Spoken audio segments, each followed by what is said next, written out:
Hola Richard, estamos aquí hoy en tu lugar sagrado y me gustaría que nos explicaras un poquito cómo trabajas, porque veo muchas anotaciones misteriosas, símbolos en las paredes. Bueno, aquí hacemos el típico sacrificio humano en esta parte del taller. No, ahora en serio. Mi taller es un taller. Gastar la palabra taller para mí sería como demasiado. Es un espacio muy pequeñito, es muy reducido. Al principio me daba mucha vergüenza cuando alguien me preguntaba. Pero una vez leyendo el artículo de un pintor famoso en la contra de un medio de comunicación, dijo: el estudio grande distrae. Y yo pues me cogí esta premisa y, en fin, y trabajo en un espacio muy pequeño, pero trabajo muy a gusto.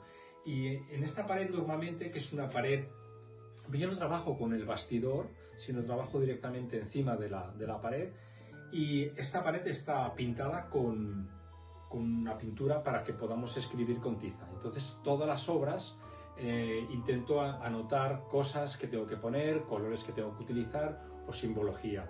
Y en este caso, en el próximo vídeo os explicaré, pero ves, estoy trabajando en esta obra que se llama la mesa o el cenáculo, pero desde una visión, ¿cómo diría?, reinterpretando la obra, no solo vista desde el punto de vista del cristianismo.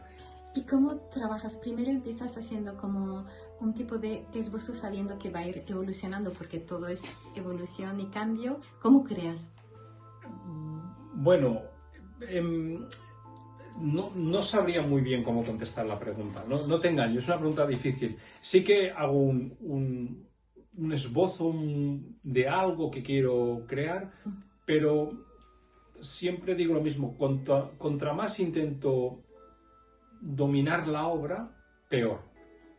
Contra más me abandono, en el sentido me dejo llevar por la obra, es cuando van apareciendo objetos, animales y formas que dan sentido a la obra, que yo mismo hasta me sorprende de lo que va saliendo.